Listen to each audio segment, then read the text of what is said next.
The deal has been released, so we'll actually be able to see what's going on in the railroad sector right now, or what's tentatively going to be going on, because the shutdown isn't stopped, it's delayed. So we'll be talking about that, what that means, and what that actually means politically, but also for your wallet. So we'll be talking about that. In other news, 2 buses of migrants are dropped off outside of the Naval Observatory in Washington, D.C. Yes, the border is secure. Kamala Harris has 2 busloads dropped off right in front of her official residence to remind her how secure the border is. So we'll be talking about that. Martha's Vineyard explodes in controversy in other parts of the immigration site, as we see the conversations of people who are trying to decide whether or not to help these people or to condemn DeSantis for bringing them up there, plus DeSantis coming out and defending this, and a slew and a litany of other things about this. And just as we find out that there was no 911 traffic about the Boston Children's bomb threats, we suddenly find out that, conveniently, there's an arrest. So, we'll be talking about that. It is going to be all this and more, plus live chat today. I'm Jay Edgar. Welcome back to the main channel, and this is Contemporary.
Good morning, Edheads. Welcome to Contemporary. Welcome to live chat too, by the way. Plus, we are back on the main channel. I'm actually on both for a day, which means I might get my first strike on the backup channel, just in case.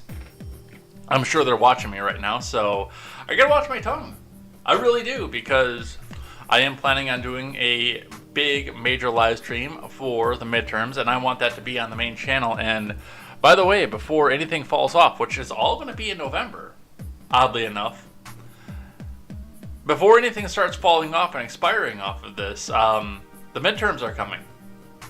So that's something to pay attention to as well. But we're here, we're on Contemporary. We actually, because I can see the number of people who are watching live, but I can also, with the notebook, see who all chatted. It was a little bit slow in chat, but I mean, there have been a ton of people here, so we're reaching out. We're actually reaching into new audiences, which is nice. I enjoy that. When we have a consistent 10 on a small show with no corporate advertising, and we're starting to pull 10 in that time slot where everyone else has got their kids in the car listening to the AM radio, listening to Dan O'Donnell or Rush or someone like that, we're starting to move, and we're starting to take over that demographic. It's a slow move, but we're starting to move. So thank you, everybody, for coming in. Everybody who was here but didn't chat, automatically thank you, and I'll say that at the end of the show as well. And everybody who chatted, we'll get your names read at the end of the show. Plus, we'll look through some of the things that you guys are saying today. So definitely come back, hang out with us, and hey, if you gotta lurk, you gotta lurk. It's a fact of life. This is the time slot where people are going to work, bringing their kids to school, stuff like that. And school is back in session, too. My God, I need beard maintenance. Saturday project, beard maintenance. But we got to get into it. We have got to get started over here on Contemporary, and we've got a lot to do before the hard cutoff of just after 9, and we start looking over and seeing what you guys are saying in the live chat. But before we get started, guys, make sure you go check out great programming like The Daily Ignoramus, The Breakdown with Birkenhoff, The R-Rated Conservative, The Porch Boys. Go check out KTZed, Tweets by Brit. Go check out the No Gimmicks Podcast, Mr. Behavior, PJ Patriot. A lot of this stuff is news, and I do encourage you to go back and get your news from those sources because they are the people who are trying to bring you news by the common man for the common man. But I'm looking into this, and I am going to be having a nice conversation with Behavior over the weekend here. I talked to him on his Twitch stream last night and let him know that it's going to be coming here because music studio, movie studio, TV studio, we're moving in with KTZed. Getting into the idea of doing true crime instead of just news. Something that's very entertaining for a lot of people. An explanation as to how some of these things happened and an analysis of true crime. A video game studio. Various things like that. I know it's great to get your news from a place like this where we can show you why this should affect you as a common man, as a person who's made some of the same decisions as you. But there are other avenues that we can go down here to try to break the culture because it's monolithic otherwise, and I don't think that's right. So that's what we're trying to do with this. Let's get through it. Let's get into the finance, and let's get started. Looking into the Dow lost another 0.5% yesterday, bringing itself down to 3961.82. And it is flirting really hard with dropping below its 30,000 mark once again. So this is going to be something to pay attention to, especially with the dollars being overinflated. And by the way, one thing to keep in mind as we look into the Dow numbers is the fact that the number up there, the points, as they say, do represent real world dollars, which is why we look at this and, we have dollars and cents off of this. It's one of the problems that we're having with the fact that it's stubbornly staying around the 30,000 mark is that each of these dollars that are represented in the Dow are worth 8.3% less than they were at this time last year, which at this point last year are worth 7.2% less than they were at the time the year before. So if we adjust for inflation, the Dow is not doing good. But that is something to watch, pay attention to, and see where we go with that. Looking in at Bitcoin, also something that's not doing very good. Your Bitcoin is dropping throughout the day. Looks like it is still up slightly, but it's approaching that mark once again. It's up $59 and 20 US cents to 19,762.80 on the decline right now, and it is below the 20,000 mark once again, bringing us out to the 5-day to see what happened throughout the day yesterday.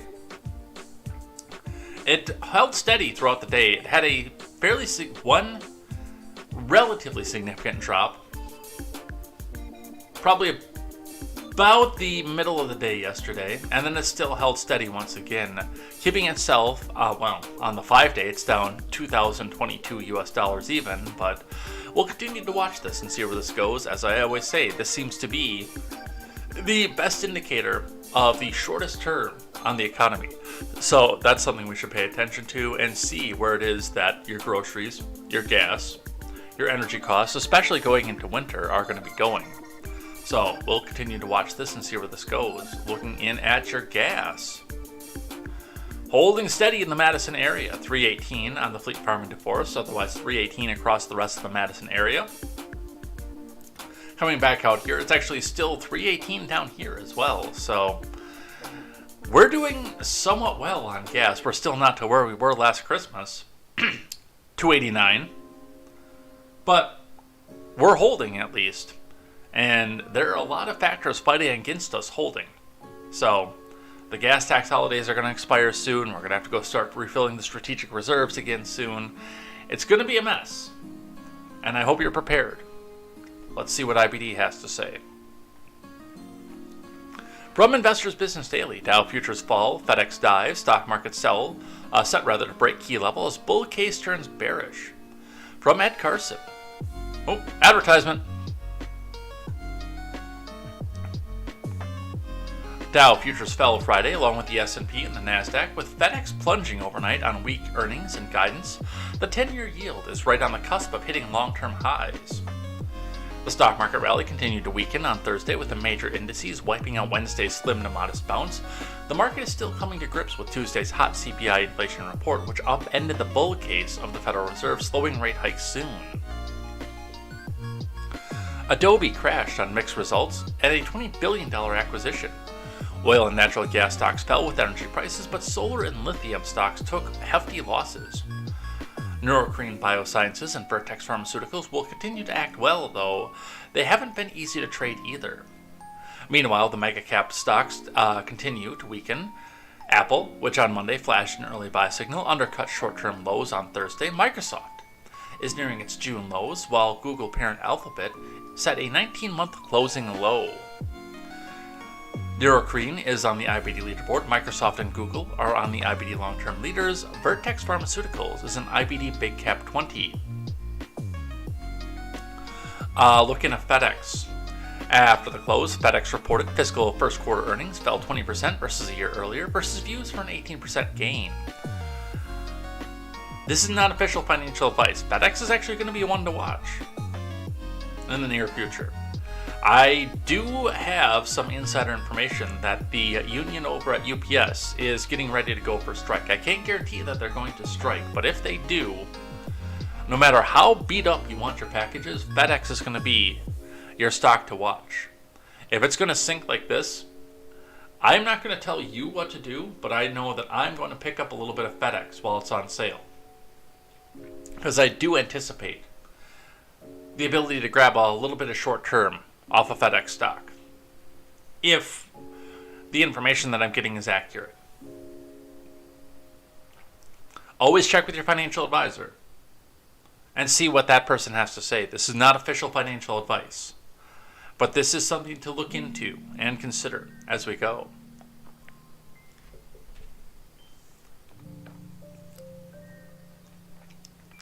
The shipping giant also pulled fiscal 2023 guidance and announced sweeping cost-cutting measures as it faces declining shipping volumes amid a worsening global economy. That is the counterpoint to what I just said, is that people are buying less stuff, so less stuff is getting transported. FedEx has been scheduled to release quarter one results on September 22nd. FedEx dropped 21% early Friday. Arch rival UPS sank 6%.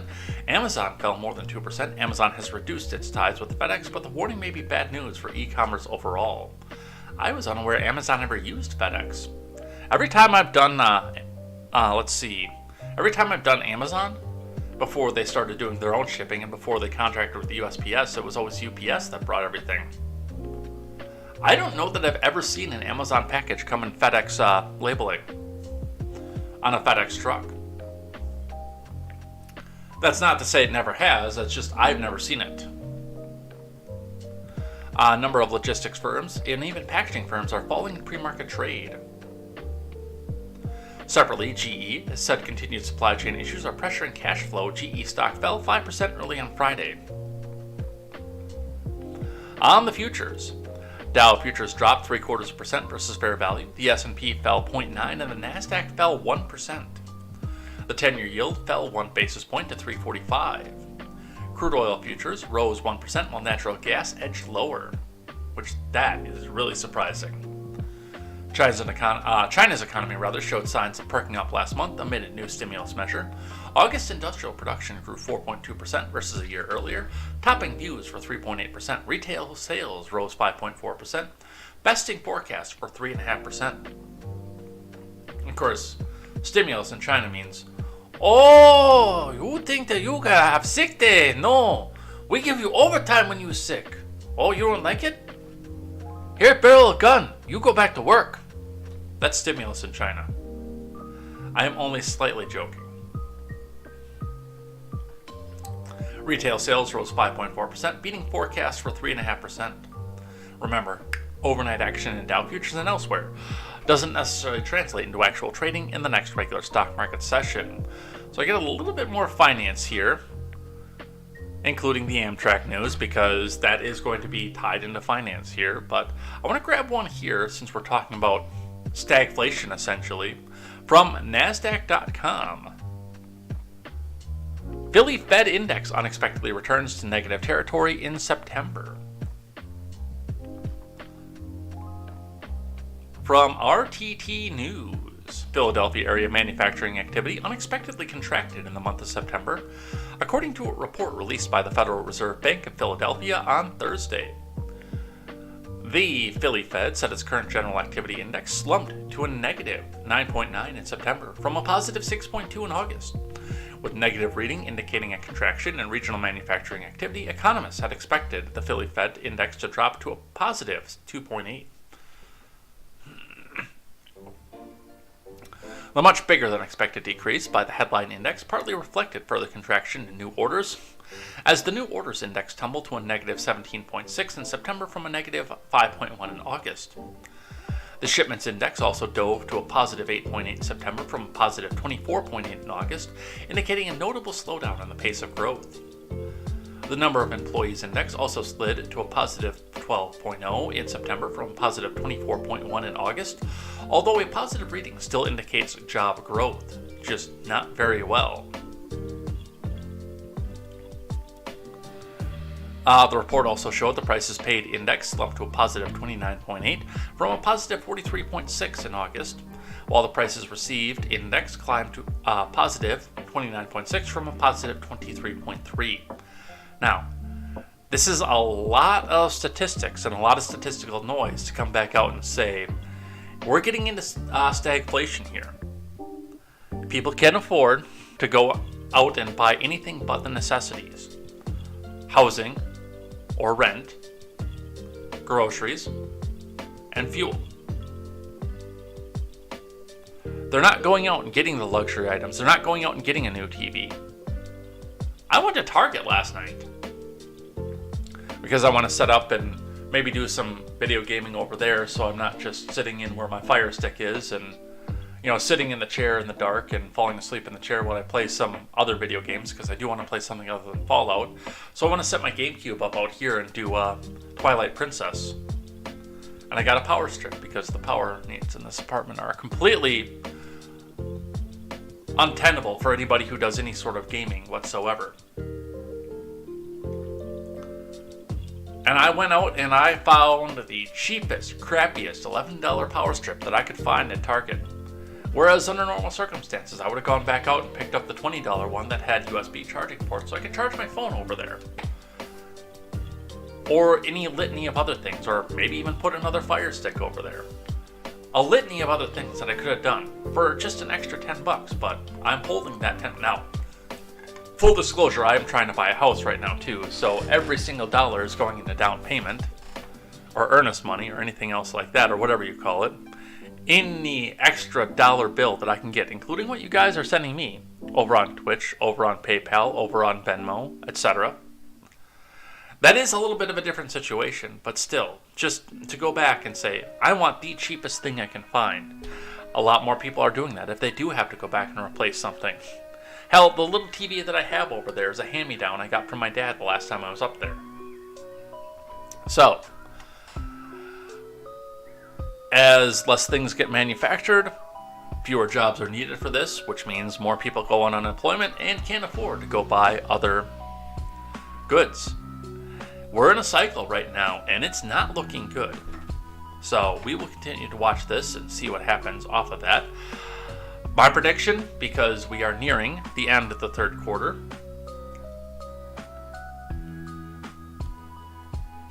I think we're going to be on the line. I can't tell you whether it's going to be a growth or a shrink, but I think it's going to be within a point either way.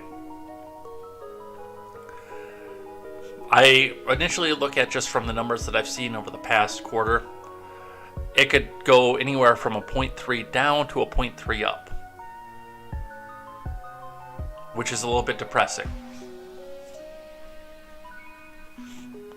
But I don't think we're getting a major growth, and honestly, I don't know if we're getting a major drop either, because we're getting down to the point where there's no place else to go but up. But we'll continue to watch this, see what happens with that, and where we go. And the last one in finance, because Janet Yellen is supposed to be our savior. Just ask Joe Biden. The Daily Wire reports Janet Yellen, a strong IRS, is critical to the economic success of this country. From Ben Ziesloft. Treasury Secretary Janet Yellen launched the Biden admin's efforts to provide the Internal Revenue Service with an $80 billion raise. The Inflation Production Act, which provides funds to hire 87,000 new IRS employees over the next decade, more than doubling the agency's size. During a Thursday speech at the New Carrollton Federal Building in Maryland, Yellen remarked that adequately funding the IRS is core to our success. So says the woman who is going to profit off adequately funding the IRS. I want to see if there's video of the speech. There's never video of the speech. I don't know why I keep looking for it. There never is. It raises the revenue for us to make important investments in our economic strength, she said, and make sure that all Americans are playing by the same rules, and avoids misallocations of resources in the economy at large. And it does so by deterring taxpayers from shifting their activities towards more opaque sources or engaging in tax evasion. Yellen repeated her promise that the new funding would not be directed to increase audits for American households earning less than $400,000 per year, relative to historical levels. However, she failed to clarify that historical levels of audits were far higher as recently as a decade ago. According to a report from the Government Accountability Office, audit rates for Americans earning between $25,000 and $200,000 fell 76% between 2010 and 2019, while those earning less than $25,000 saw audit rates fall by 61%. And this is the one that's going to make the blood boil. The blood of a couple of you out there boil. In all, a strong IRS is critical to the economic success of this country. I am heartened that we're finally reflecting that in our funding decisions, Yellen added. A strong IRS is critical to the economic success of a country. You heard it here first, folks. I'm sitting here saying abolish the IRS, and they're saying they need a stronger one. I know that gets my blood boiling. They are coming for your money. You are getting audited, by the way. But that's what we see coming off of that. Let's talk about the trains. But not the ones that Mayor Pete is involved in. From Reuters. U.S. passenger railroad Amtrak canceling all long-distance trains for now. So, we've averted the strike, but Amtrak is still taking the precautions, which tells me, well, I mean, we already knew that, and I said that yesterday. We're not out of the woods yet, folks. We're not done with this yet. From David Shepardson. Passenger rail Amtrak said it will temporarily cancel all the long-distance trains starting on Thursday, along with some state-supported trains because of a potential freight work stock. Wow, it'd be really impressive if I could read today. Because of a potential freight rail work stoppage that could start the following day. Amtrak workers are not involved in the labor dispute, but the railroad operates almost all of its 21,000 route miles outside the U.S. Northeast Corridor on track owned, maintained, and dispatched by freight railroads. Railroads, including Union Pacific, Berkshire Hathaway's, BNSF, and Norfolk Southern, have until a minute after midnight on Friday to reach a tentative deal with 3 holdout unions representing 60,000 workers before a work stoppage affecting freight and Amtrak could begin. Now, I want to note some of the dates on this.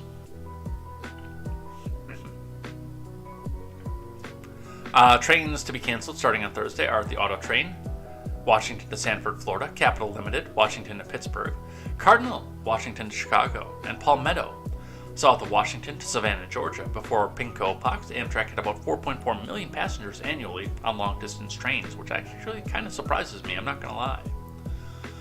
Late Thursday, Amtrak said it would cancel some state-supported train services starting late in the day, including Capital Corridor, Amtrak Cascades, Heartland Flyer, Illinois, Michigan, and Virginia services, as well as San Joaquin's and part of the Pacific Surfliner and Springfield services.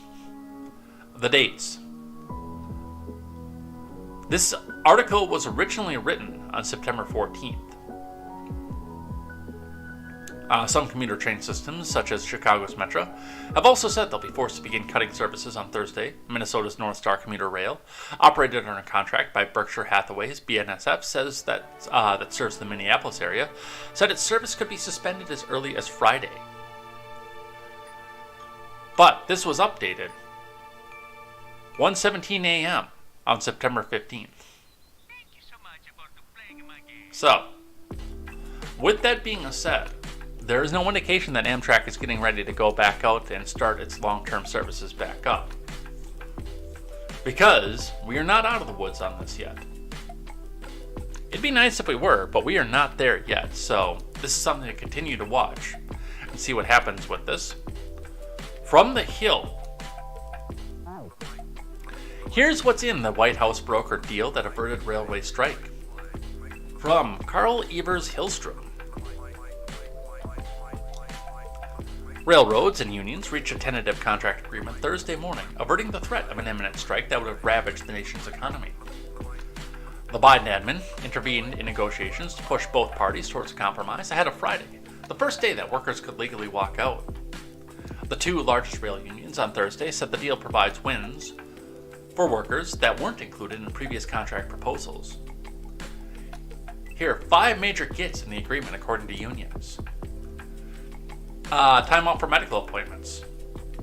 In the agreement, workers will be allowed to take time off for medical appointments without being penalized. This was a key sticking point in held-up negotiations. Leading rail unions warned that the members would not ratify an agreement that didn't address sick time. More time off. Workers were provided voluntarily assigned days off and given 1 additional paid day off. Rail workers have complained about widespread fatigue and attendance policies that complicate the ability to take time off for any reason. Block healthcare hikes. The agreement blocks increases to healthcare copays and deductibles, a big get for workers. Unions said the measure took 20 hours of negotiations to secure. Two-person crews. The deal protects two-person crews for the indefinite future, another top priority for workers who said they faced increased safety risks by being forced to operate trains solo. On the pay raise side, workers will receive 24% of raises over 5 years, back pay, cash bonuses. These terms were similar to those recommended by a White House appointed board on the matter last month. The deal will go to union members for a vote. The workers had pledged to vote down a contract based on the presidential board's guidance because it didn't address their concerns about unsafe working conditions and insufficient sick leave.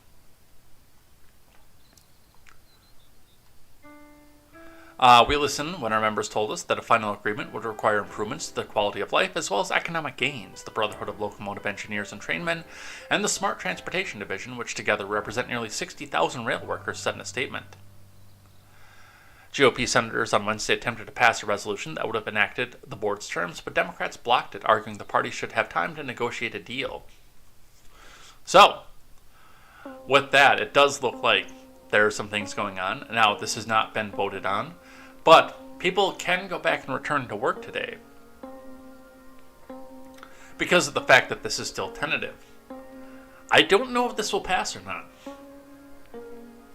And we'll continue to watch and see where some of this goes. But one of the things to note as well, especially constantly having two-man crews, which means hiring more people, on a wage that just got raised, does mean that some of your freight is going to start going back up. And I do want you to pay attention to that as well. Now, as far as these workers, I don't want them to go without a living wage. They are doing a hard job. But do keep in mind that is going to be an effect on inflation. And this won't hit again, just like the student loan forgiveness, just like the Inflation Production Act, and just like this now. None of this is going to start hitting until after the midterms. A question to me as to whether or not this was planned to come to a head at this point. But we will see what happens with that. Let's grab one from CNN. Why the threat of rail strike is delayed but not gone. From Chris Isidore. Well, You just kind of gave them whatever they wanted at the 11th hour, so there is that. And when they decide that they want more, they'll do so, facing a strike while we're still in supply chain woes.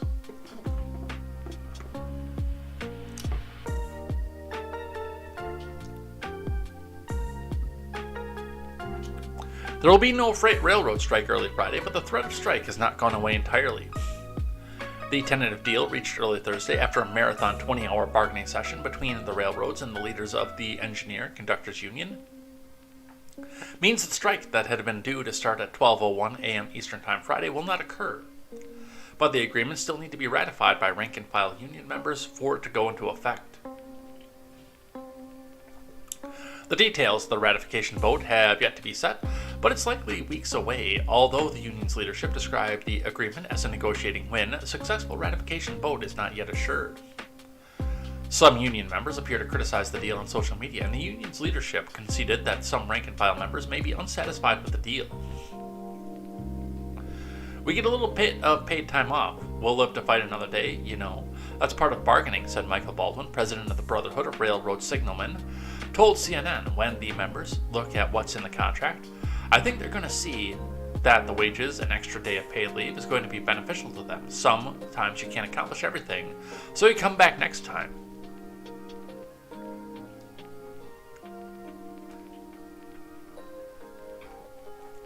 Another leader said he was confident the tentative deal would be accepted. I think we got everything we could, Dennis Pierce, president of the Brotherhood of Locomotive Engineers and Trainmen, told CNN. And I think once our membership understands where we sit and what's in it, I think it'll ratify. Watch for Bernie Sanders to come back out and start going down to these union halls and saying, Why? Why would you vote for a thing like this? I want you to have more. I want you to be just as rich as the people who own these railroad companies, who put billions into their pockets. Why don't you put billions into your pockets?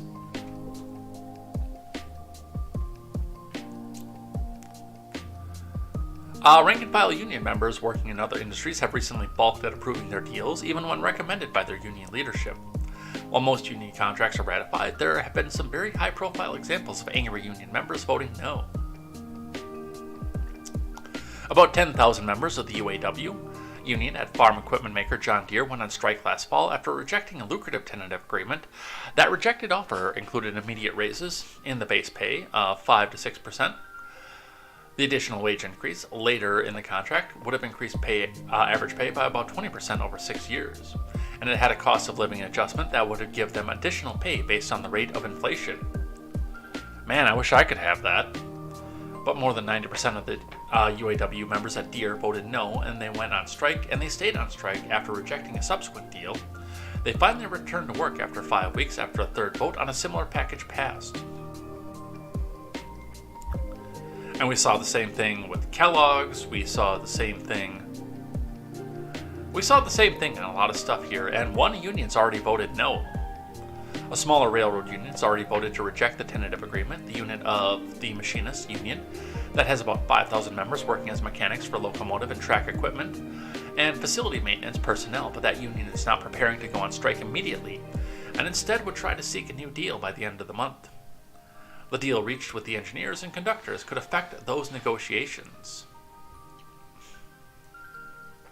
So, a lot of stuff moving off of this, but no, we are not out of the woods yet. And we'll continue to watch this because this will be the kicker coming into the midterms. And by the way, one thing to pay attention to with this is going to be when this affects and when this hits in relation to the midterms. And because of the news coverage, the rail union people know that they can hold the Biden admin's feet to the fire. Because if they go on strike anywhere between now and, let me look at the calendar here.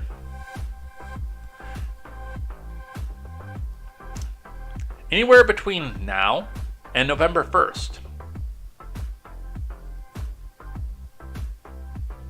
the Biden admin is screwed, and so are Democrats in the House.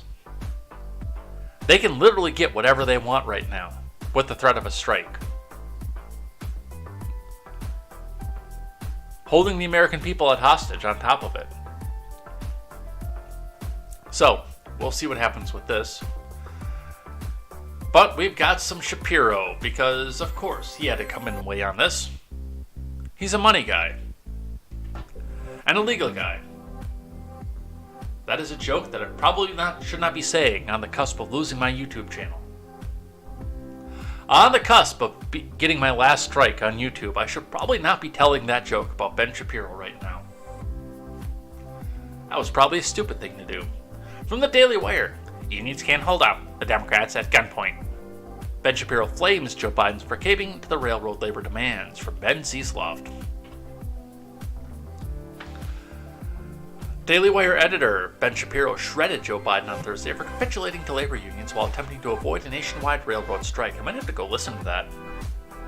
I don't know. I don't typically listen to other podcasts other than the ones that are on, that I'm promoting. Well, I guess we don't have a Trends and Pages network yet, but other than the ones that I'm promoting, I don't really listen to a lot of other podcasts, but I might have to go back and listen to that one. I bet you that would be interesting. BNSF, CSX, Norfolk Southern, and Union Pacific announced the embargoes on certain shipments earlier this week, as the White House facilitated negotiations with multiple rail unions, culminating in 11th-hour talks with Labor Secretary Marty Walsh. Although the White House did not reveal details, the current tentative framework includes 24% pay increase between 2020 and 2024, which includes an average $11,000 retroactive payout, according to a statement from the Dissociation of American Railroads. During an episode of The Ben Shapiro Show that aired on Thursday, Shapiro noted that Democrats are by no means neutral actors in union negotiations. That's fair. Okay, gang, Biden has made it a high priority in the United States to boost unions. Why is he boosting unions? He's boosting unions because unions support him. He explained. The biggest problem in America, public life, is not people who are pressing for the interests of a particular group in politics. That's the norm. The biggest issue in American public life is, it's unions that sign actual contracts with the government, actual legitimate contracts, okay, gang, with the government of the United States, paying people that they're negotiating with to get elected. Indeed, Marty Walsh led the labor unions, Laborers International Union of North America Local 223 before becoming mayor of Boston in 2014. Laborers Union contributed $7 million to the Senate Majority PAC during the 2020 election cycles to aid Democrat candidates, according to the data from Open Secrets. I'm actually a little surprised it's that low. Democrat policymaking is a question of shifting to the burden of somebody else, always. Your political allies will get all the benefits, and your political enemies are the ones who receive all the cost. You stick everybody else with the bill, and the idea that you could stick somebody else with the bill. That's just politics in the making, okay, gang?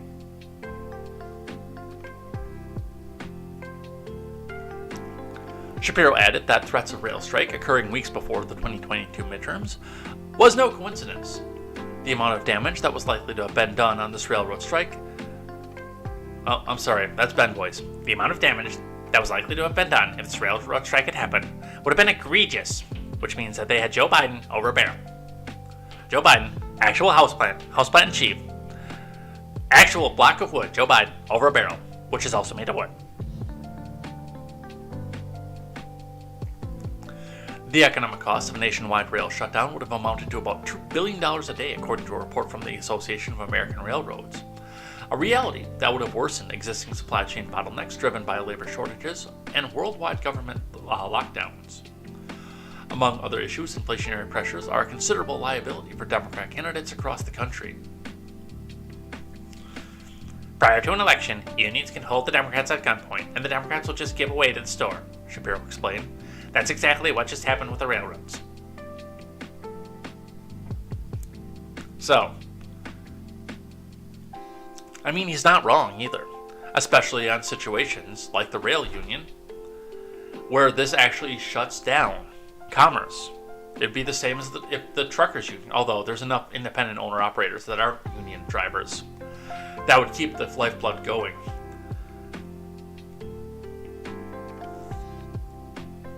This is not good, and they know it. Just like I said, they know that they can come out and demand whatever they want, and probably get it at this point. Alright. And one last one before we get into the Martha's Vineyard and Naval Observatory stuff. Let's listen to the House Plant Chief.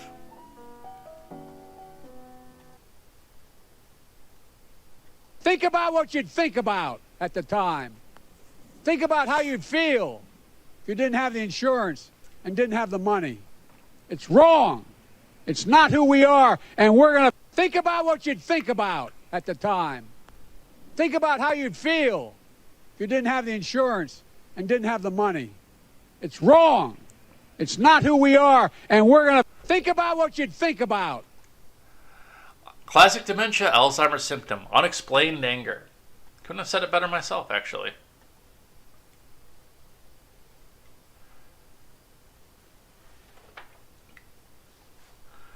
It's like there's Mar-a-Lago news, but we still need to talk about what's actually happening with the economy.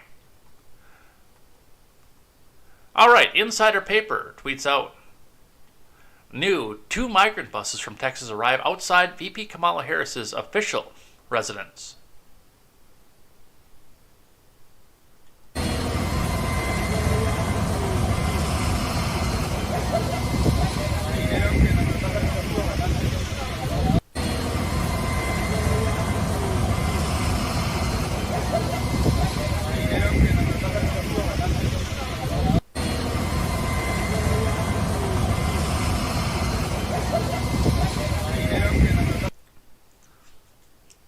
Kind of love how the one just has a scooter, randomly. He's walking off the bus and he's got a scooter. Like it's the most normal thing in the world.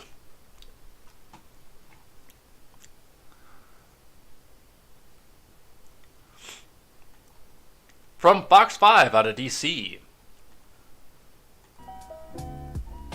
2 buses of migrants dropped off outside VP Harris's residence near Naval Observatory in D.C. From Fox 5 DC Digital Team. 2 buses of migrants were dropped off Thursday morning outside Vice President Harris's residence in Northwest Washington, D.C. Approximately 100 migrants, mainly from Venezuela, arrived just before 7 a.m. from Del Rio, Texas, and offloaded outside of Harris's official residence, the U.S. Naval Observatory near the main guard gate. I want to tell you that our border is secure. And that's because having a secure border is the priority of any nation.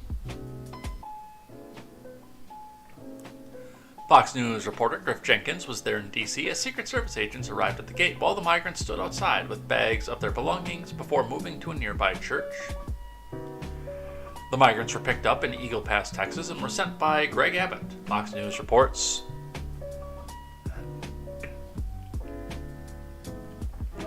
Governor Abbott released a statement about the migrants being dropped off in D.C., saying that the practice will continue. The Biden-Harris administration continues ignoring and denying the historic crisis at our southern border, which has endangered and overwhelmed Texas communities for almost 2 years, said Greg Abbott. Our supposed border czar, Vice President Harris, has yet to even visit the border to see firsthand the impact of open border policies she has helped implement. Even going so far as to claim the border is secure, Texas will continue sending migrants to sanctuary cities like Washington, D.C. until President Biden and border czar Harris step up and do their jobs to secure the border. Excuse me. Fox 5 spoke with Muriel Bowser on Thursday regarding the situation. Well, you've heard me say throughout this experience since April that we have a national problem that's going to require a national response. I don't know. Muriel, kind of sounds like you have a local problem.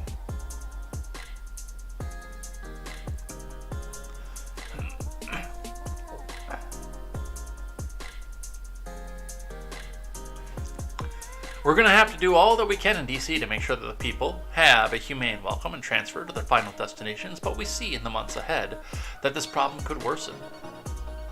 I know what we're dealing with, Bowser said when asked if the experience has given her a better understanding of what's being dealt with elsewhere in the country. I'm elected to make sure D.C. residents have what they need and our systems can support our needs. When we have emergencies, we set up emergency responses. And that's what we're doing to focus on what's coming our way. So my question here is, why is this an emergency? These are people, after all, damn it. And you said yourself, we think that our border should be open, and we in DC will be a sanctuary city. We will not allow Customs and Border Protection and ICE to come and operate within our city limits. And if they do, they'll be arrested by Metro Police. So why would this be an emergency? This seems to be what you wanted.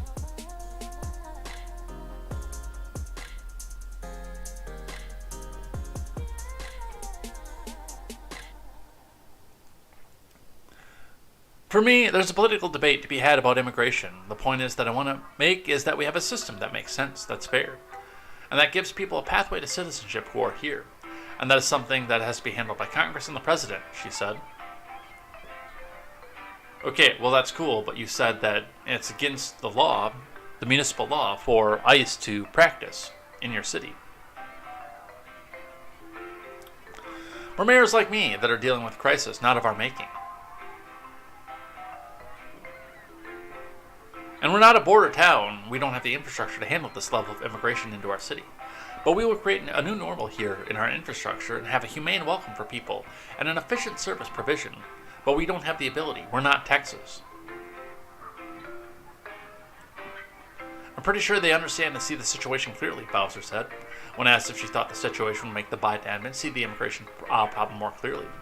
All the lawmakers here, and the lawmakers in their homes in Texas or Arizona, they need to understand that we need a system, an immigration system that works, that's fair at the border, but also is dealing with the millions of people who live here who need a pathway to citizenship.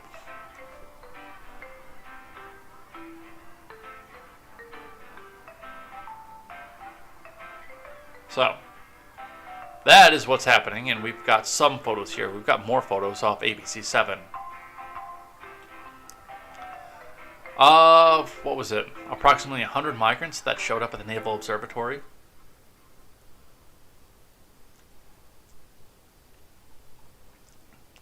From ABC7. Photos and probably video as well of about 100 migrants dropped off at BP Harris's home from 7 News staff. Got a live feed of this. We've got the reporting feed of this.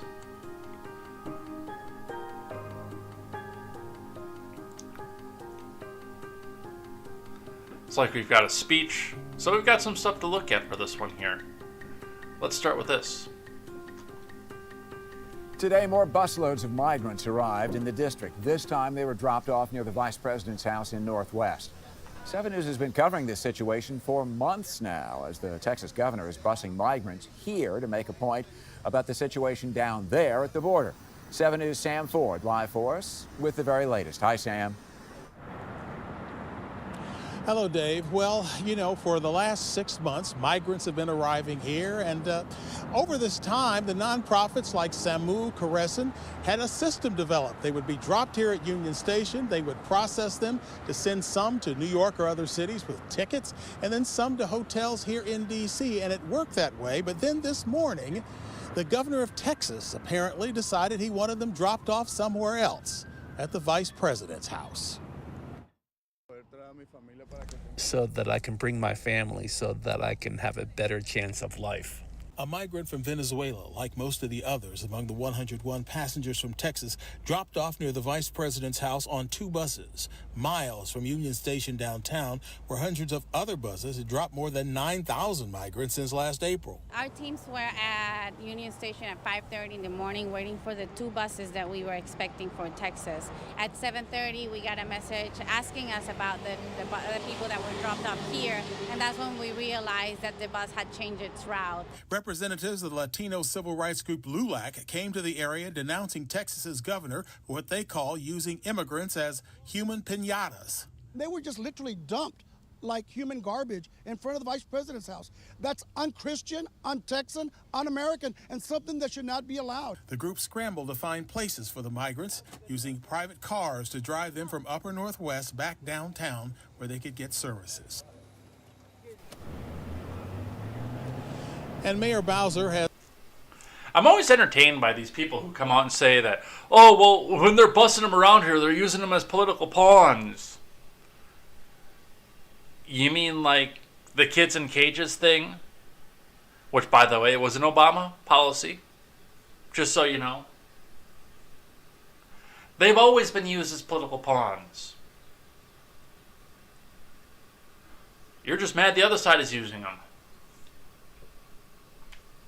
Let's see, what else do we have here? Here's a live ground signal from the Naval Observatory.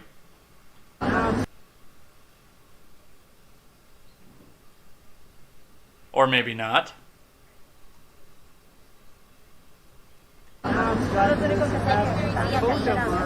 Where they're going, because the process where they were brought into custody before they were put out bus, most of the things that they want to go to New York. I think he meant where you're going to. Yeah, that's what he meant. Some of the documents, like some people are trying to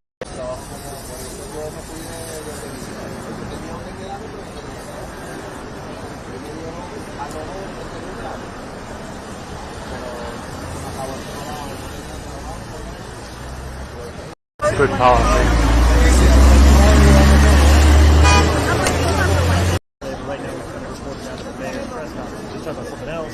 Espanol wants sound. Yeah. I know, yeah. Legislation for the city council, and it is with them to approve the option. I don't even know if the press conference about that. The idea of the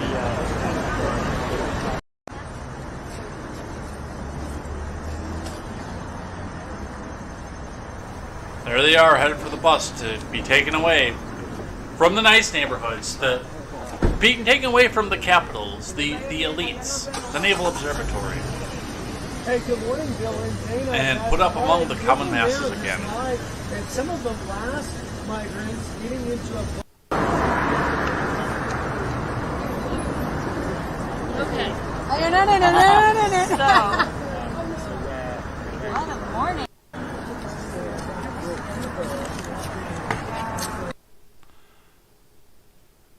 Let's see. What else do we have? We have this guy, the speech.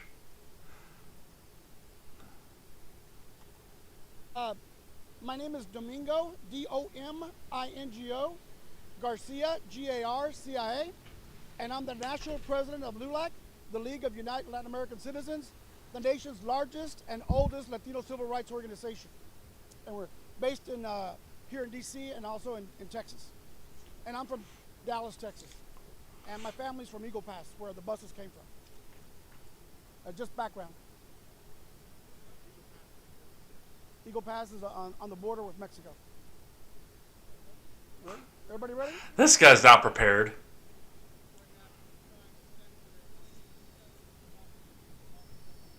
He was using human beings, babies, families, as political piñatas for a political stunt by bringing these buses at 6 o'clock in the morning. Many of these refugees, by the way, have health issues. I believe one had diabetes and had to get insulin.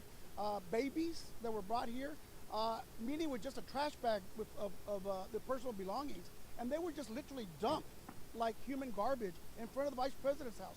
That's unchristian, un-Texan, un-American, and something that should not be allowed. And shame on you, Governor Abbott. Shame on you, Governor DeSantis. Tomorrow we go to Martha's Vineyard. These political stunts have no role in American politics. This is being used in immigration as wedge politics and something that is being done for the midterm elections. That's what all this is about. Now, let me just say, it's time for Republicans and Democrats to start working together to fix a broken immigration system. The reality is there are immigrants who are being deported every day, millions of them. But if you are from certain countries, like this bus, most of them are from Venezuela, Cuba, and Nicaragua. These are people fleeing communist regimes, fleeing repression, and they actually believe the Statue of Liberty means something. That it's give us your poor huddled masses yearning to be free.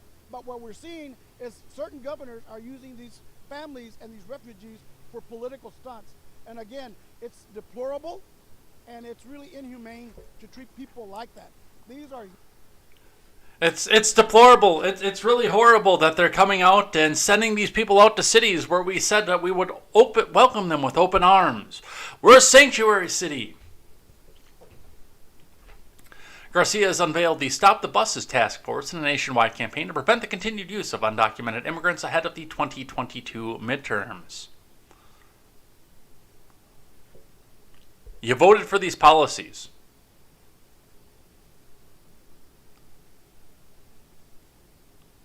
I don't necessarily think that this is right either. I think that there should be more focus on figuring out why these people are coming here and trying to stem the tide for that.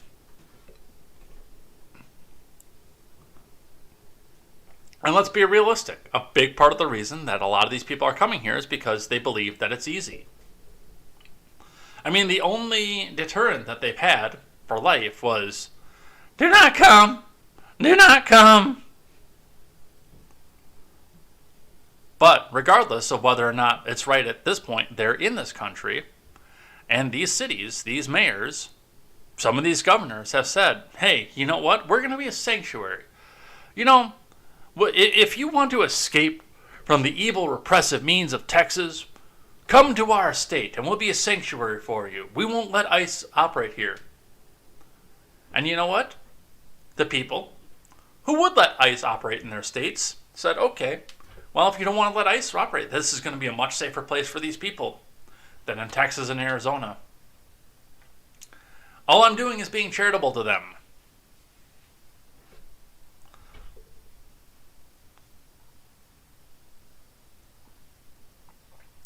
So, that's what we have for that.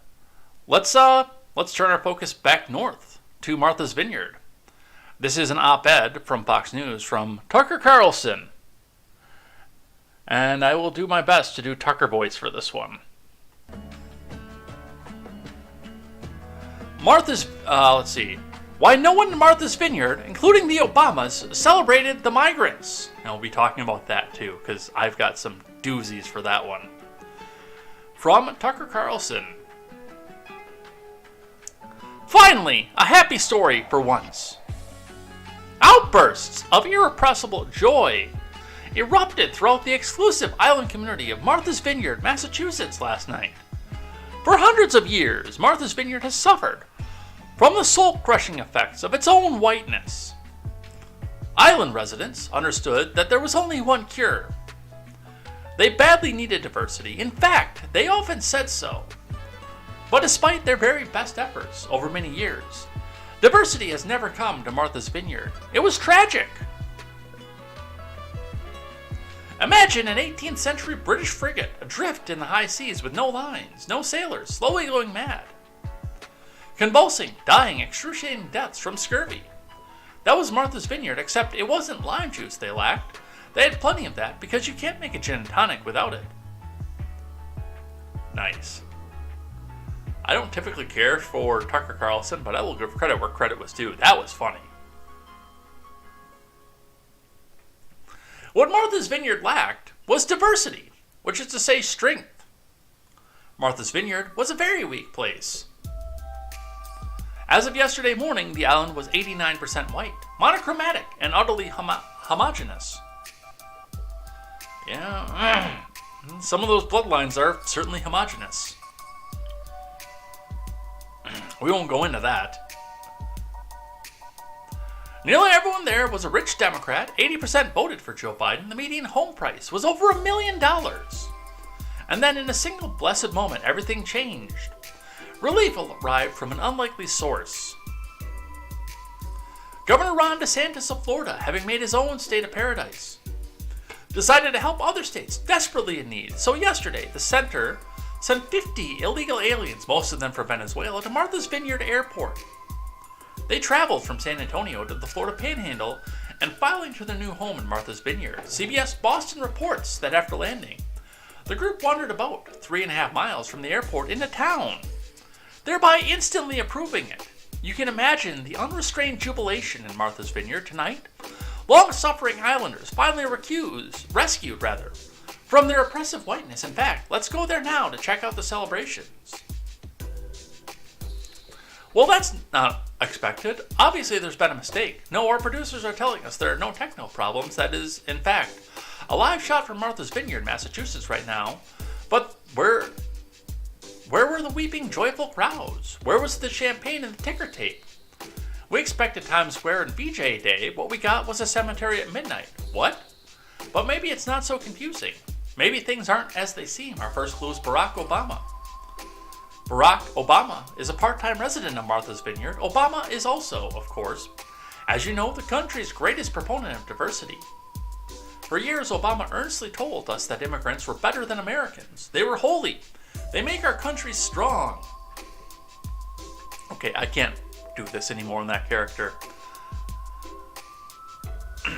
Tucker hits on a couple of very big points off of this. And again, a lot of these people in an 80% Democrat town are telling us how charitable that we should be and how evil poor Republican areas are for not wanting to have these people in their areas.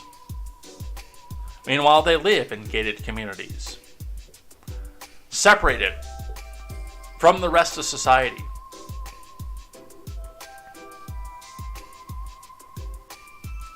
And they don't want the poors to come out into their little areas in Martha's Vineyard. And we'll look over some of that in just a moment here. They want everyone else to shoulder the burden while they sit back and sip their champagne and their gin and tonic at the country club and laugh at the plight of red states. And I mean, you see that on Twitter all the time. Oh, well, the red states are the worst in education and the worst, and they only survive from welfare from Massachusetts and California.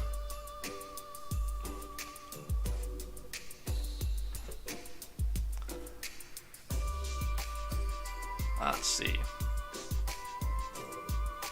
John Cooper, but not the John Cooper that blocked me on Twitter, unfortunately, has a Token University hire clip here. So let's listen.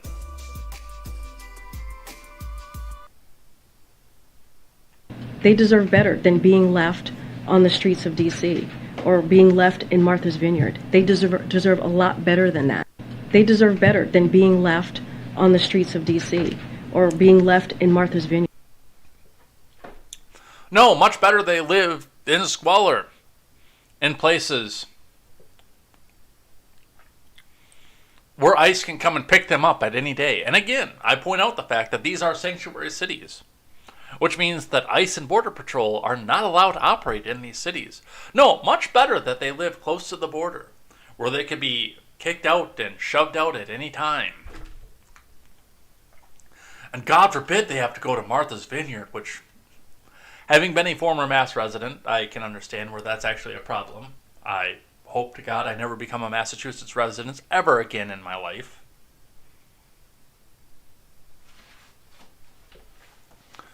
From the Blaze, Carrie Lake weighing in on this one. Carrie Lake is not a fan of DeSantis sending illegal immigrants to Martha's Vineyard. She would go further to secure the border. From Chris Pandolfo.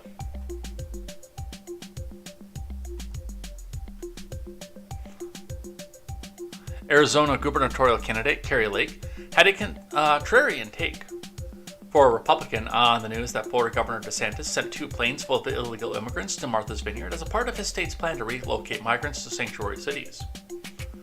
Appearing on Tucker on Wednesday, Lake said that while it's fun to watch Democrat officials complain that sanctuary cities like New York and Chicago are turning into unofficial border towns, illegal immigrants should be deported, not transported to the U.S. at taxpayer expense. I actually get a kick out of it, watching these liberal mayors just, throw their hands up and say, we can't handle it because it's life every day for us in these border states, Lake told Fox News host Tucker Carlson. However, I'm not a fan of it, Tucker. I mean, we're just taking people here illegally who shouldn't be here. We're moving them further inland. Well, Carrie, you live in a border state, so you have no idea the fact that they're coming inland anyway.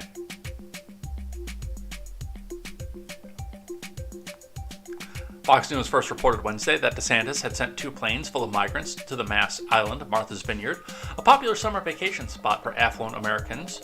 DeSantis spokeswoman Tara Fensky said that migrants were relocated as part of a $12 million program approved by the Florida legislature to remove illegal immigrants from the state.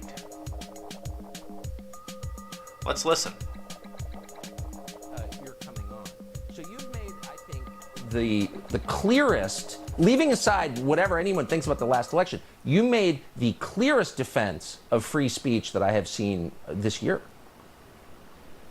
Yeah, it's pretty simple. We go back to this old document called the U.S. Constitution, and I spent 30 years, Tucker, as a journalist, so the First Amendment is pretty darn important, and they seem to be taking that away from us right now. But you've described basically the left's hypocrisy, and you've described that old saying, when they've lost the debate, they resort to slander, and that's what we're seeing right now.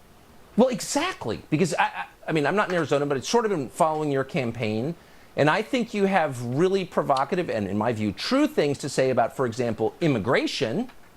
But those aren't covered because you're a big lie adherent. Do you believe the media uses that slur to make certain people won't hear what you're saying about the issues? Oh, for sure. I mean, if they aren't bad-mouthing me and running hit pieces on me, then they will have to talk about the issues. And when you look at our policies, our America First, Arizona First policies, once they start covering that, it's game over. We win in a landslide, and then they're stuck with me for 8 years. And I think I'm a nightmare for the liberal media in Arizona. So your opponent, and this may have changed by airtime tonight, but last I checked, your opponent was refusing to debate you, citing NBC News and CNN, saying she's crazy. Can she get away with that? Well, she seems to be getting away with it. I mean, she's getting raked over the coals, even by the mainstream media. But it tells you how little her staff and her supporters think about her. They would rather her get just trashed right now in the media than show up for a debate, because they know that she has no policy to stand on. She's got a terrible back. I mean, if you look back at when she was a legislator, she voted against a border wall. She voted against a virtual border wall. She voted against funding border security. But yet she did write legislation to make sure we start teaching sex education in kindergarten. Her priorities are whacked. And the people of Arizona are really turned off by the fact that she won't show up for a debate. It's a job interview. The people of Arizona are the hiring manager, and we're showing up for a job interview. You don't get the job if you don't show up for the interview. So a little bit of breaking news as well, by the way. I'm just kind of looking over at, I do keep a little bit of a news feed over on the other screen here. And it does appear that number one, it's been brought to light that El Paso has also been busing migrants out there, but it's been on a city, and they have a city contract to go and bus migrants to New York City. But they're not being criticized, only Abbott is. And also, does look like there was a large Fed release of illegal immigrants into El Paso as well. 50, what was it?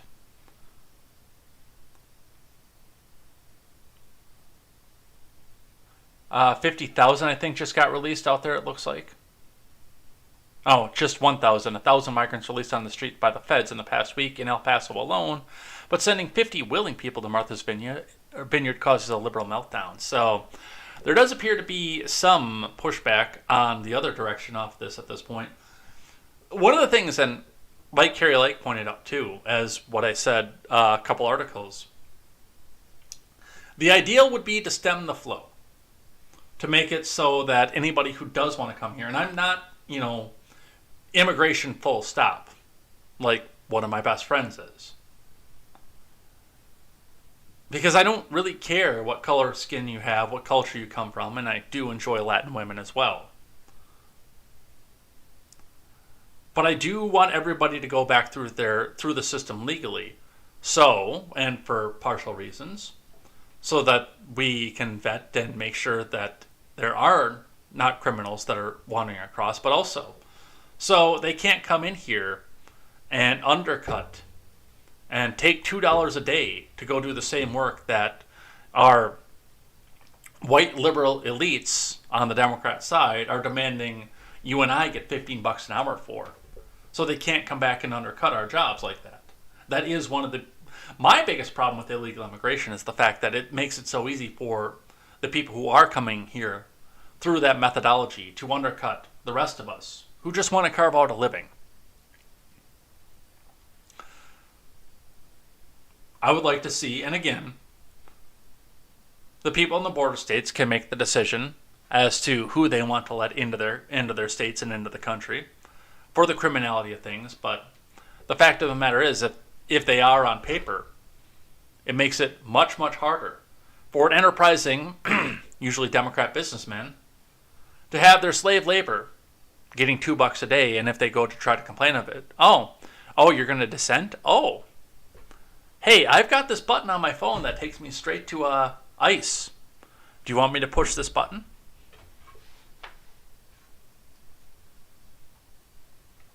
But that's what we have for that. This was an interesting thread that I found. I think I was already live when I found it. I think I added it while the title card was up. Should maybe throw some music back up here and maybe throw some live chat back up here. See what you guys are doing, because we will be reading the live chat later on today. 8 people watching across all the channels. But we have a thread here from Aiden Kearney, TB, who is at Dr. Turtleboy over on Twitter. He says, I'm in a couple Martha's Vineyard Facebook groups, and they're all turning on each other, calling out their friends for not letting migrants into their summer homes.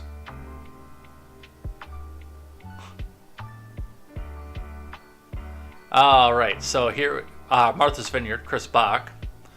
Kathy Lander says, find them permanent housing. I'm sorry, I thought there was a housing shortage here.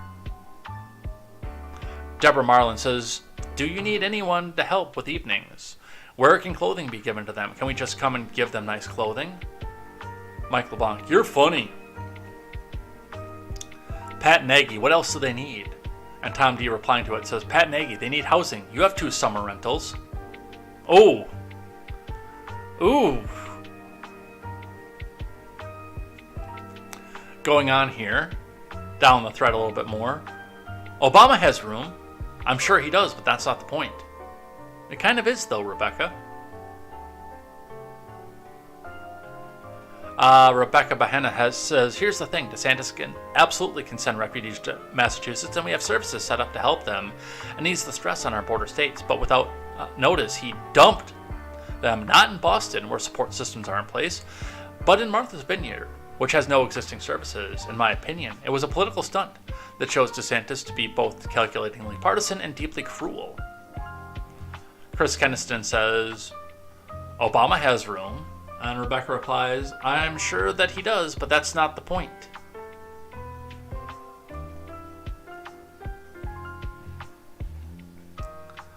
Let's see. Ron DeSantis is sick because he's sending people to an island paradise where they're welcomed. Permanent housing, I thought we were just doing a weekend camp out.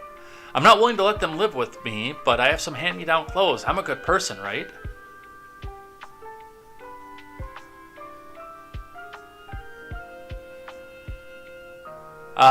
Maria says, this is heartbreaking. How sick is DeSantis to treat people like that? I don't know. Maybe we should ask the women in his state, as he robs them of their bodily autonomy. Kathy says, find them permanent housing. I'm sorry. I thought there was a housing shortage here. And Deborah, we saw that one. Where can clothing be given to them? Can we just come and give them nice clothing?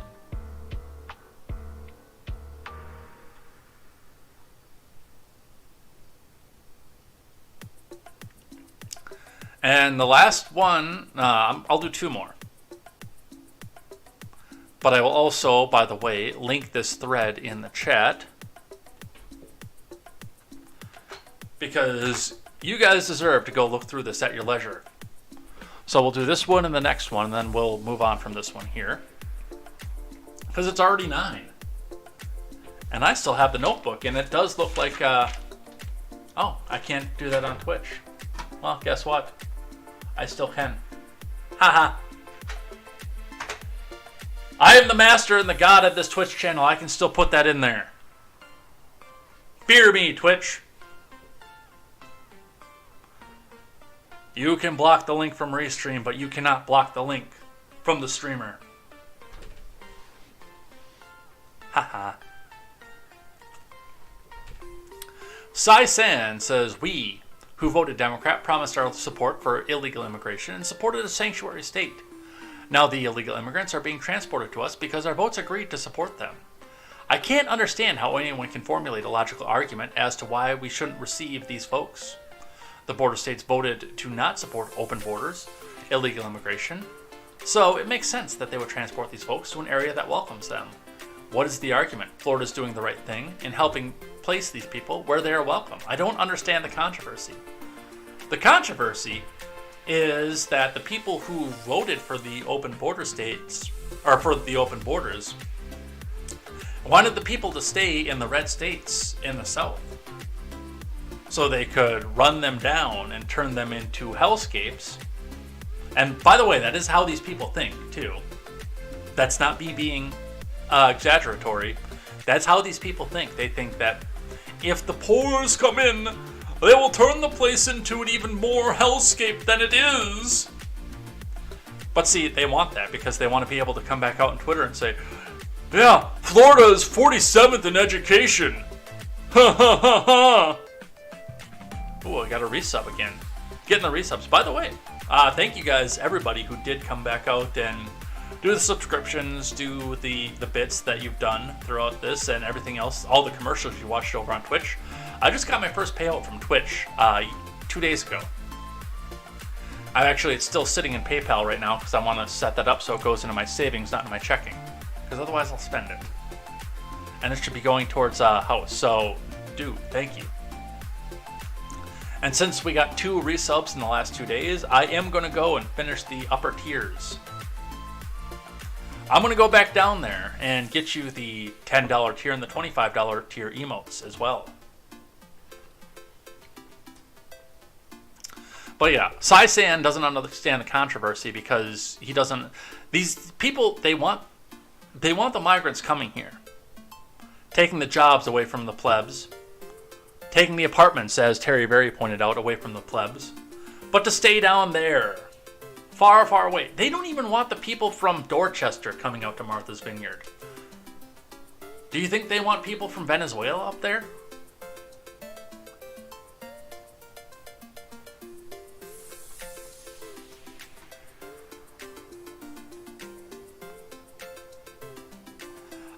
A little bit of misleading coming off of this. I think we are going to finish this out, and then we're going to probably jump off of this. Migrants sent by DeSantis to Martha's Vineyard said they were told they were going to Boston and could quickly find work there.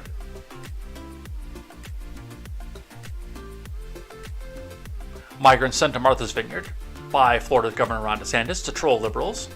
Oh, Jesus. You know, I wonder why my headphones break. And then I pull them off my head and toss them on the desk. And then I have to go spend $26 to buy a new pair. I wonder why they break.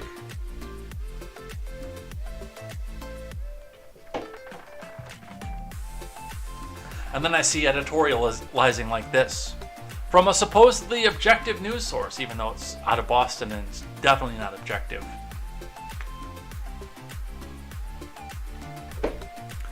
Said they thought they were going to Boston, NPR reported. NPR interviewed 3 of the migrants who were part of a group of 50 flown to 2 chartered planes from Texas to Martha's Vineyard. The island, part of Massachusetts, is well known as the vacation spot for wealthy liberals like Barack Obama and John Kerry, who own property there.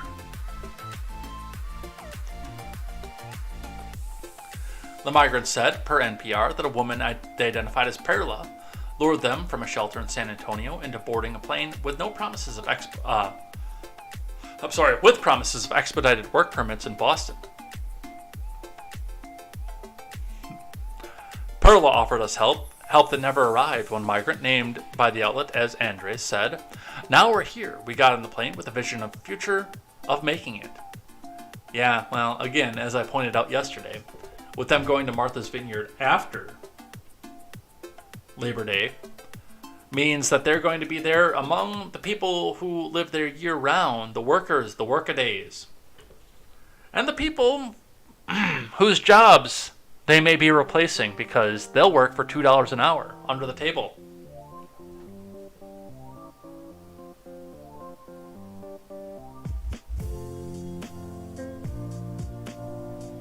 When asked why he had got on a plane with limited information, he said, "Look, man, when you have no money and someone offers help, well, it means a lot." According to reports, migrants did not know where they were when they disembarked the planes, and local authorities had not been given any warning of the arrival of the migrants. And we have more editorialization. DeSantis appeared to hope to spread the chaos, with the migrant flights issuing statements by spokespeople saying that the burden of caring for migrants was just desserts for Democrat areas, which favor softer border policies. I really doubt that he said it that way. But also, he's kind of not wrong if he did. Once again, as I pointed out, Muriel Bowser said that she was a sanctuary city, and anybody who was running away from Border Patrol in Texas could go there while being over a day's travel. I think it's like 3 days travel away from DC.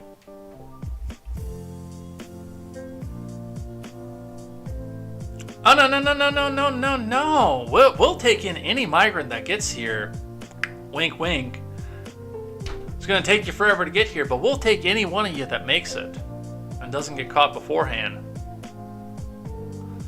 I realize wearing glasses and being in the corner means you can't see my wink, but yeah.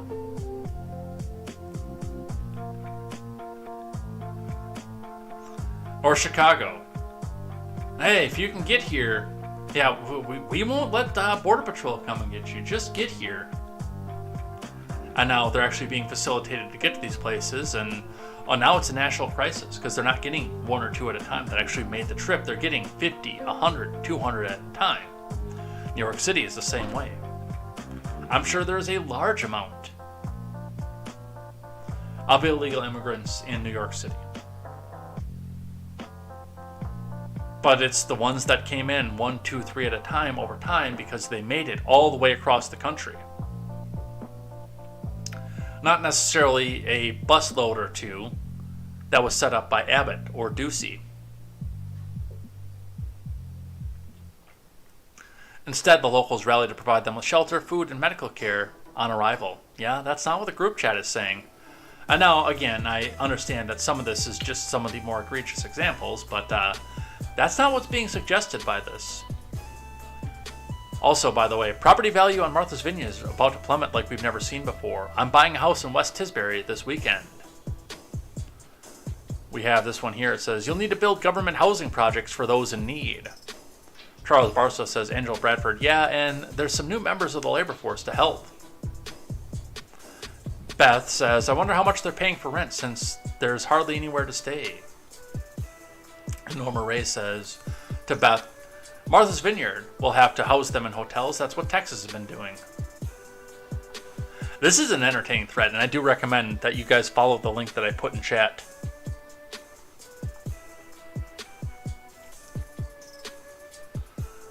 From WCVB5, and no, we got 2 more. Then we'll be doing live chat. And then I will be going through this over the weekend and deciding what stays and what goes, which I've been kind of doing throughout the week as well, as I've been seeing stuff that's over a week old, because they just keep throwing us these major, massive news cycles. And I do have a limited amount of time during the week. From WCVB5, Baker admin exploring moving migrants from Martha's Vineyard to Joint Base Cape Cod.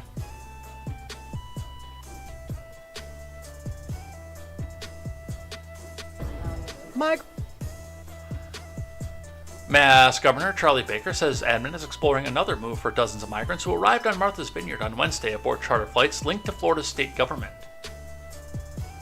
The Baker-Polito admin is exploring setting up a temporary shelter and humanitarian services at Joint Base Cape Cod and will share additional information as soon as it becomes available, Baker said in a written statement issued on Thursday. The group of approximately 50 Venezuelan migrants, some of them children, arrived aboard charter flights on Wednesday, They were brought to Martha's Vineyard Regional High School, where they were given snacks and shelter. They spent the night in the care of 2 shelters in Edgartown, where a humanitarian effort continued on Thursday. Volunteers were seen bringing supplies to the shelters, where the migrants are expected to spend at least one more night. They were told in Texas they were coming to a place that had jobs and the homes and shelter waiting for them, Larkin Stillangs, with the Martha's Vineyard Community Services, told WCVP. They feel lied to, they feel betrayed, and that, this was not expected, a translator for one of the migrants told WCVB. The migrants told WCVB that the woman in Texas approached them and told them to get on board the 2 chartered planes. They said they had no idea they'd be landing in Martha's Vineyard. They initially were told by a woman on the streets after asylum in San Antonio they were going to be sent to Massachusetts and that there was sanctuary there, the translator said. WCVB has made multiple requests for comment to Abbott's office in Texas and has yet to hear back. I'm surprised that a lot of these people aren't being picked up by the country club. Like, hey, we need people to come back and work for us. No questions asked. And Charlie Crist will get last word on this, and probably last word on the day, too. Is there anything else major, important, breaking that I need to get up here? I don't think so. I think that we'll finish off with this, and then we'll figure out over the weekend what to do with the rest of this. Florida's Charlie Crist says DOJ should intervene after Ron DeSantis' disgusting and vile move sending migrants to Martha's Vineyard. Professional grifter Charlie Crist. From Kimberly Leonard and Brian Metzger. I heard a joke not that long ago, because, Charlie Crist has been on a ballot in every major party that this country has, and even some minor ones. He's attempted to hold office as Republican, Democrat, Libertarian, Independent, Green, Constitution Party. There are parties that haven't been formed yet, and Charlie Crist has already filed the paperwork to go run as those parties.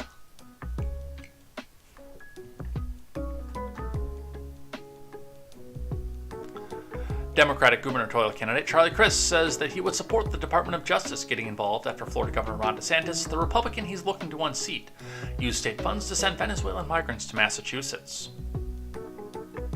DeSantis' office on Wednesday took credit after 50 migrants arrived in 2 planes to Martha's Vineyard, where the local church provided temporary housing. The controversial move is sure to complicate migrants' ability to attend their immigration court hearings. Some attorneys took to Twitter to question whether DeSantis' actions were legal given the federal law prohibits transporting undocumented immigrants across state lines. Asked whether the Department of Justice should get involved during a virtual press conference on Thursday, Crist replied, "That sounds appropriate to me. Justice needs to be served here." Press Secretary, Token University hire, referred journalists to the Department of Justice on Thursday when asked whether the federal government would take legal action against Florida. DOJ declined to comment on the matter.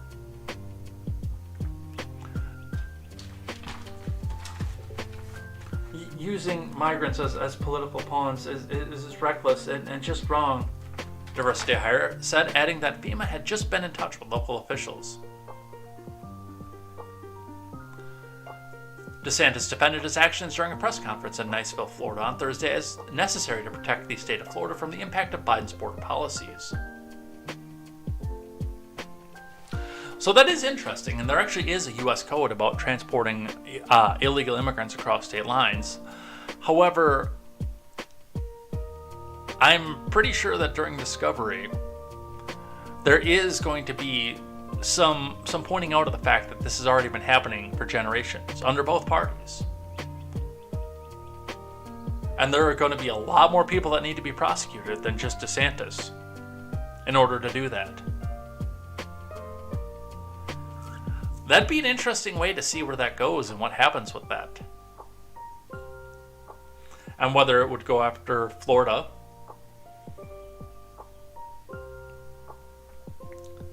as a state entity or DeSantis as a personal entity.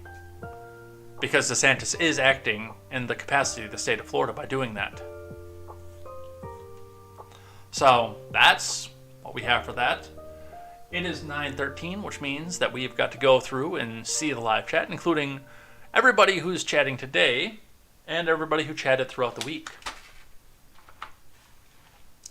So we got 7 people watching right now. We hit 11, so thank you to those who lurked and took off for the day. But we do have this week's live chat. Again, not as many people chatting as many people watching, but again, as I said at the top of the show, we are hitting that demographic of getting people who are listening in the car with the kids, which is why I stopped using the F word and a litany of other swear words that I also don't use anymore on this program. And we have, on Monday, our top chatters were Quest Fanning, Ron Helton, A. Gaines P., Harvey McLeod, Randy Krushaga, Chitlaga 1984, and Arvolt 24. On Tuesday, we had Arvolt, A. Gaines P., Job for 9, Randy Krushaga, and Don't Day. Wednesday, very slow chat day on Wednesday, Randy Krushaga, Job for 9, and Arvolt. And I do think a couple of these outlets are not picking up the chat on them. Yesterday, our top chatters were Job for 9, Quest Fanning, Ron Helton, A. Gaines P., and Arvolt 24. And also, by the way, on the shoutouts, on the activity feed, I see that we had A. Gaines P. resubscribe for a month at Tier 1. Subscriber for 6 months, 3 days ago, this past week, so thank you for that.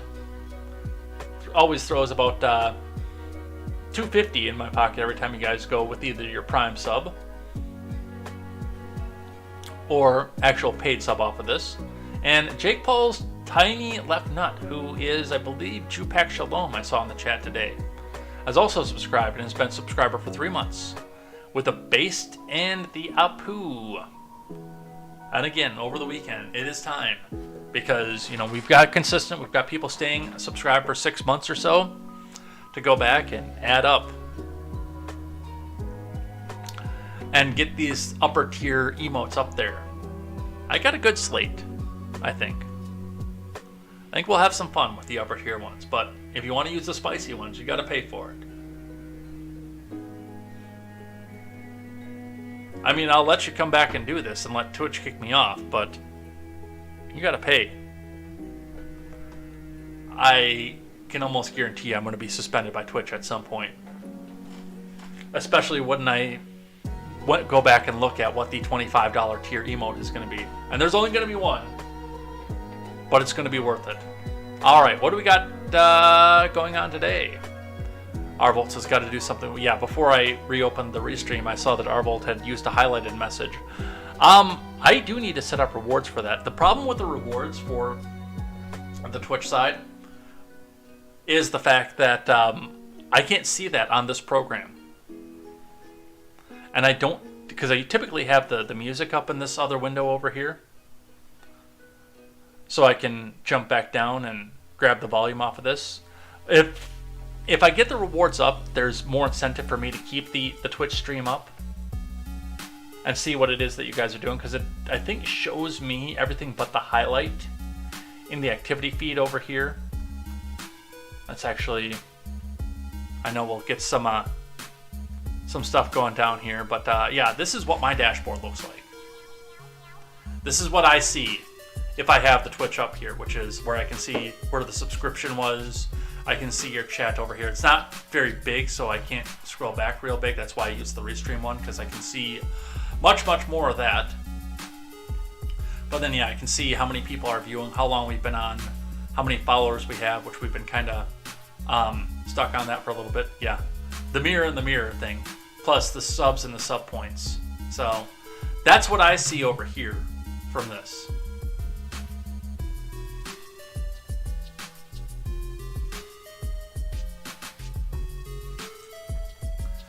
But if I get rewards, then I think up over in the upper left corner, it'll show me everything except for the highlight. I just need to figure out what to do with them how they won't interrupt the flow of everything, because we do have a limited amount of time, and I know a lot of you guys have a lot of points banked up because they don't really have rewards in there for you. But I can't see them from this screen, the one that we have up now.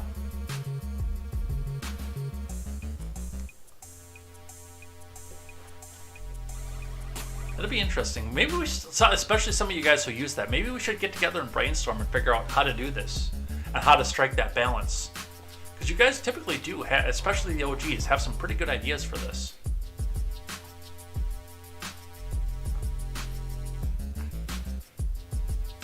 Where is Quest today? Quest is probably driving right now.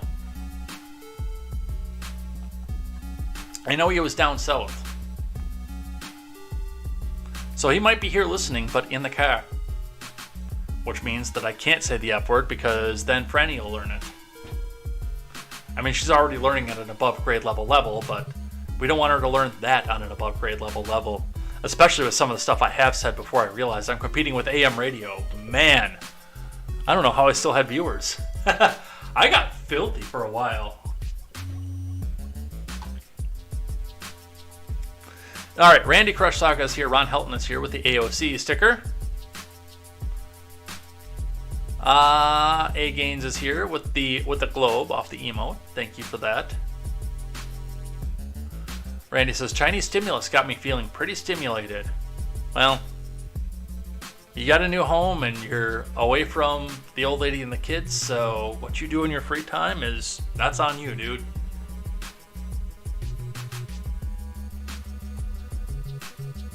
This whole album, by the way, because I've listened to just this album, the Meow Meow and Bow Bow album from DJ Cutman, is epic. It's all the Link's Awakening songs remixed. Nephilim Ninja's here, says it's how hard out here in the streets running train. I think Mayor Pete's moved on from running a train in the streets. I think he can do so in a nice posh hotel room now.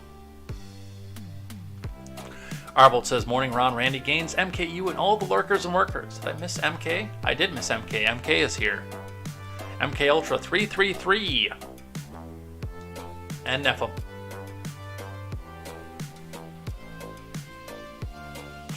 Nephilim says, you thought it was over, but I'm afraid not. Gaines says, spot on, Bernie. The millionaires and the billionaires are keeping you from subscribing to this, so you have to come back out and subscribe to show them that you can still subscribe even though they're forcing you not to be able to do so. Randy. The barrel comment reminded me of that line from Horrible Bosses, but man, I can't read that one. Oh, that's nice though. I like that.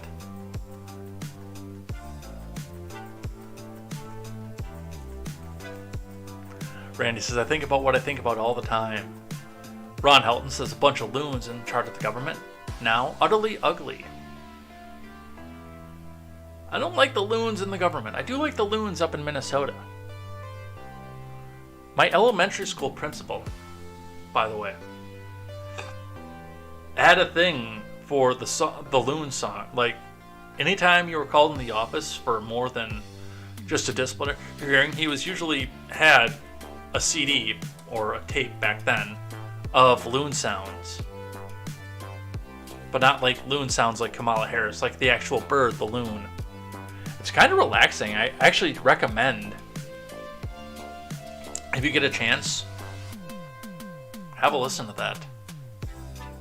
Ron Helton, unchristian, when he last darkened the door of a church. Arvold with the caps, because he can do that on this side, on the D-Live side.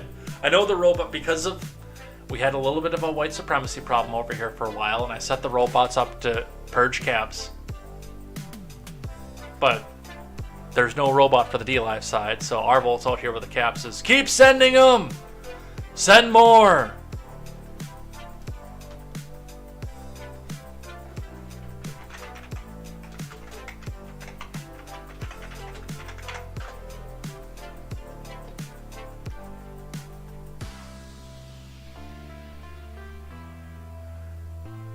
Oh, come on. That's not what I wanted to do. And you know that's not what I wanted to do.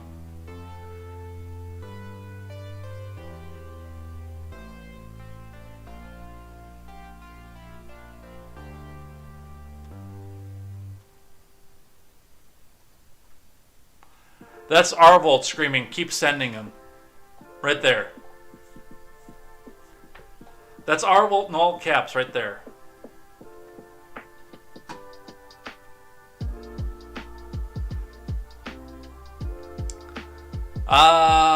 Randy says, wouldn't be refugees from Venezuela. MK, Tuck Daddy. Yeah, I did that character for a long time. Ron Helton says, education snobs. I will take decency, hard work, and common sense over these elitist snobs any day and all day. Jake Paul's tiny left nut. Which, by the way, I know I started late in the internet culture. I don't know who Jake Paul is. I keep hearing that name all over the place, and I know that he does boxing and stuff, but I don't really know who he is and why he's famous.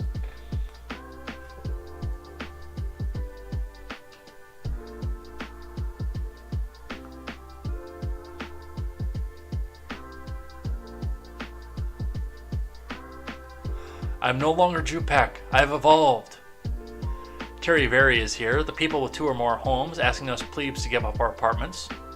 Well, hopefully by the spring this one will be vacated and they can bring a nice illegal immigrant family of 7 into this place with 1 bedroom and 600 square feet. Luke Wee is here. Morning, Luke Wee. Hope your drive is good. Yeah. Go through scroll back into the chat and find that link that I posted. Go through that. I mean, the responses that we read on air were entertaining, but there are even more. I can't see what that emote is. Jake Paul. Let me come over here and see. Straw drink.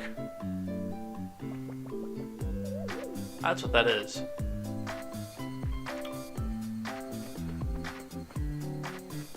Arvold says, Biden has been transporting illegals, but they won't investigate that. No, that they will not.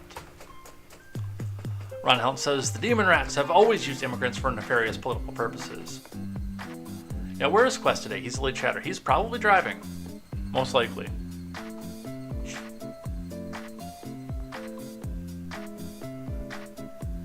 Gain says, fingers the burn. Where's my free stuff? And then he says, feeling the burn. I like the first one better. I give him the finger as well.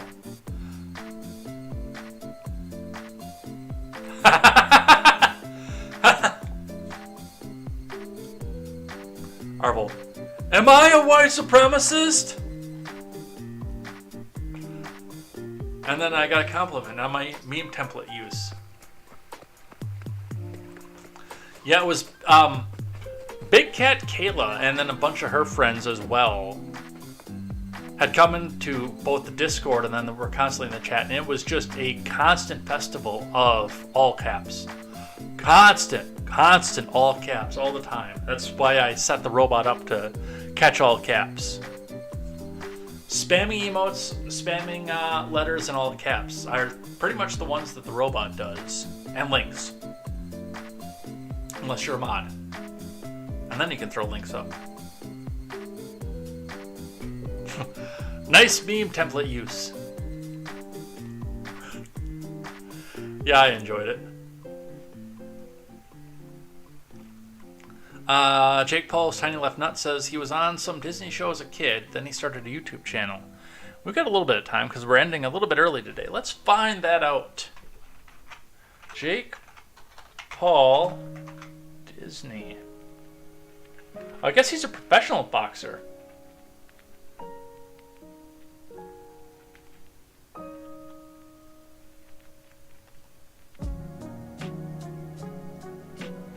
Jake Joseph Paul is an American YouTuber, social media personality, actor, musician, rapper, and professional boxer who played Dirk Mann in seasons 1 and 2 of the Disney Channel series Bizaardvark and guest starred in the Walk the Prank special Talk the Prank with Jake and Logan Paul.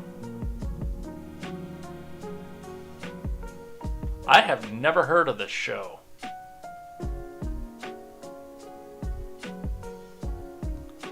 When did it run? 2016, huh? So it's relatively recent.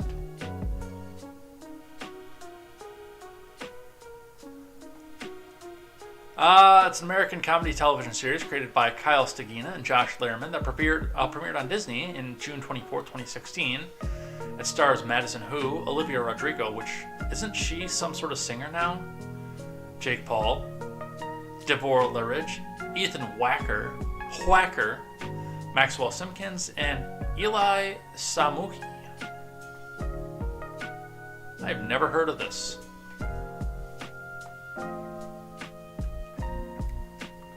But it's about kids being YouTubers. Frankie and Paige, according to this, are two teenage best friends who post songs and videos on the internet after hitting 10,000 subscribers on their Voogle channel, which I'm guessing is going to be a YouTube thing. Bizarrebark, a portmanteau of the words bizarre and aardvark, they're accepted into the Voogle studios where they make their videos while also having to share them with other Vooglers. Yeah, it's probably a YouTube thing. Because Disney and Nickelodeon, they tried to get on the idea of, whatever's popular, text messaging, Twitter, or video hosting. That's how we got iCarly. It almost sounds like this one might have been just a few years too late. But, yeah, I'd never heard of this, which is probably why I'd never heard of Jake Paul.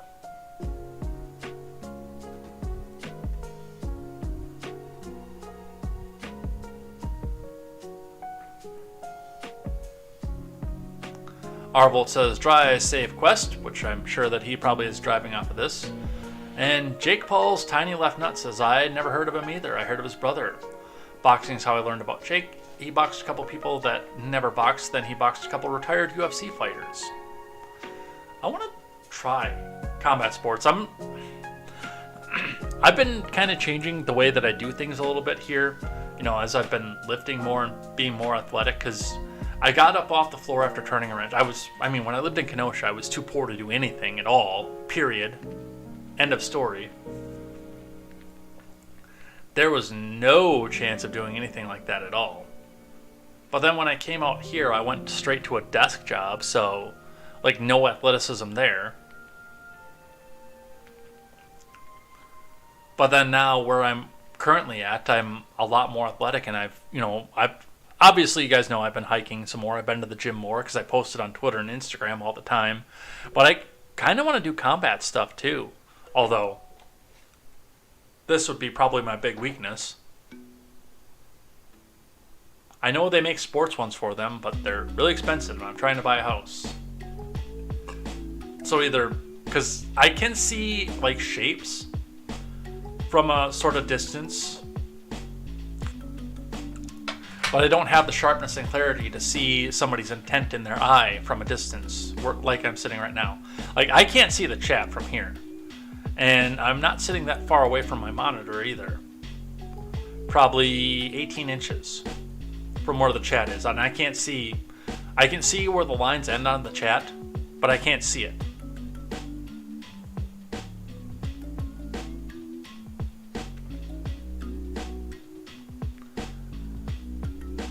But I would love to learn how to box and UFC and things like that. I hear it's a fantastic workout. I don't even know where I would do that around here. I need to look here and, again, potentially, possibly in a Kenosha. Just because there's a possibility that could happen. It's not a huge possibility yet, but it's a possibility. It's about 60-40 in favor of me staying here right now. All right. Gotta yank these off for a sec to get these back over into my ears. And I think we're done. Put my glasses back on so I can see the scene changes.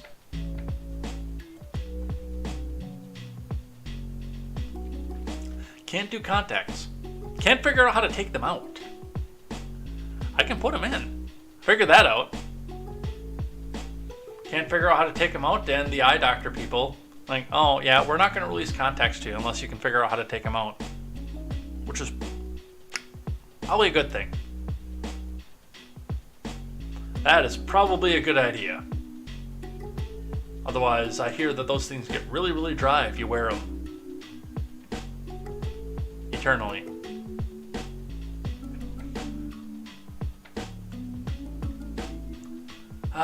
What are we doing with the rest of our day? I know what I'm doing with the rest of my day. I'm gonna get filthy. I'm gonna go handle filthy pieces. My hands will be black by the end of the day.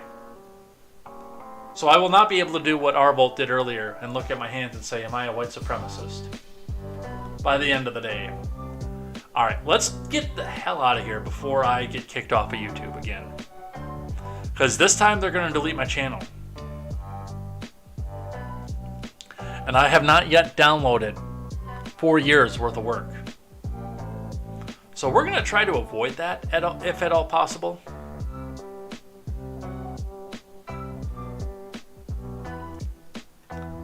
Where's my outro music? There it is.